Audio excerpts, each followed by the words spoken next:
here today for the one reason, and that is that we feel it's a big issue. And I want to tell you how much of an issue that is today.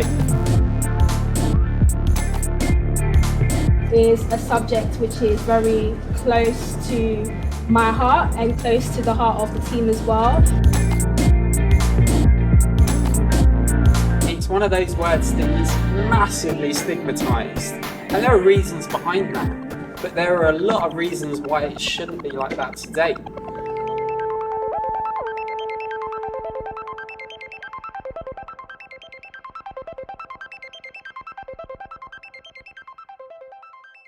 When I was 17, one of my close friends, he attempted suicide in front of me. That was really eye-opening experience for me. It was quite heartbreaking as well, seeing someone that's quite close to you go through a lot of pain, a lot of suffering. It had an impact on my own mental health. So I felt helpless, I felt hopeless, I didn't really know what to do. I thought, okay, let me start to educate myself more about mental health. From the conversations that I've had, people don't like to really talk about it. You can use the word suicide. We don't want to be afraid to use that word. Making it a normal sort of subject to talk about. And as a result, I suffered in silence, and it really ate me up inside. I don't think we have enough time usually on a day-to-day basis to think of those kinds of things and what to do if we're in trouble. We don't see adverts on TV saying, suicide, massive concern, let's do something. We don't see that. Yet 30 years ago, you wouldn't see an advert for cancer. It's taken this long for us to finally deal with it, and it's fantastic.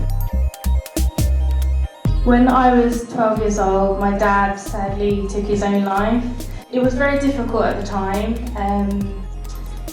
I sort of saw the signs in him, but I could see that his mental health was sort of going downhill. And sadly, I was actually the one that found him. Finding him was very difficult, and that's a vision that I'm now stuck with for the rest of my life. We train for suicide intervention and prevention skills, and we train for raising awareness in suicide. So we campaign at a local and national level to reduce stigma surrounding suicide.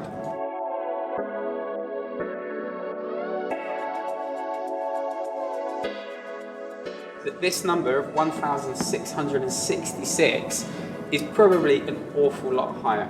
If you've got somebody around you who may be suicidal, I would say have a conversation with them and try and make a micro-assessment of where you think they're at. And if you feel that's beyond your depths, then you need to reach out.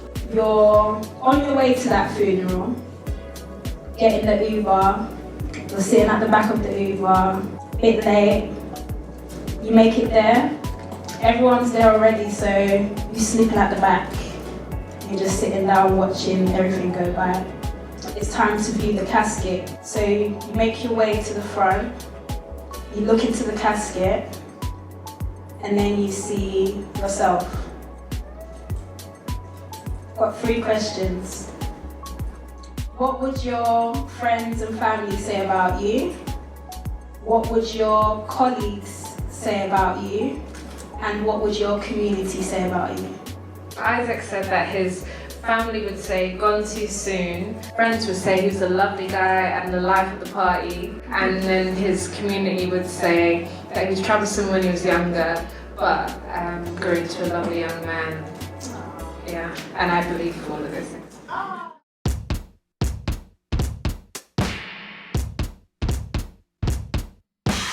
Taking time out to just be creative and just be in the moment is really, really important as well. There is this fear that if we talk about suicide, we may make the situation worse.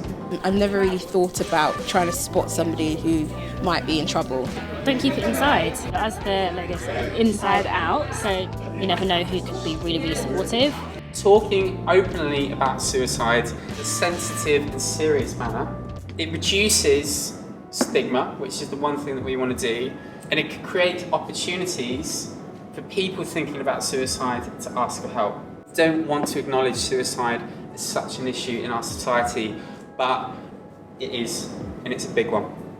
A lot of people, in terms of suicide, they use the term selfish, But I personally don't see it as a selfish act. I see it as selfless. People, they don't think about everybody else at the time. They're just going through so much pain and they feel that's the only way out from that situation. If someone's all quite outgoing and they withdraw, that could be a sign, and then vice versa if someone's quite withdrawn anyway and then they become very extroverted. Yeah. If somebody's suddenly, their behaviour is just lack of care for themselves,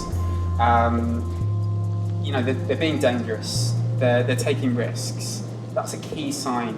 I kind of had to find my own ways to cope and recover, because we can focus so much on the negative when there could actually be good things if we sort of focus our energy that way. I kind of accepted that he's gone, he's not coming back, but that's now my motivation. I use that pain as my purpose now to try and prevent more people from going down the same road. Making some sort of well-being plan for when you're getting a bit low, or just knowing your triggers. I think it's very crucial to prevent yourself from getting to a place of self-destruction. Even from doing the activity with the rap, I didn't realise that when my room starts to get messy, that's when I feel like something's happening. Yeah. I definitely want everyone to be in a position where they are able to help others when they're going through a time when they're feeling suicidal. Thank you guys for being part of the journey. We've taken you through the past, present, and through to the future. So now I hope that everyone applies something that they learn to their daily lives. And the winner is 84.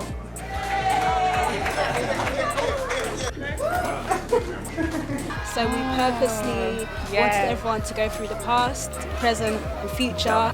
To just know that it's okay not to be okay.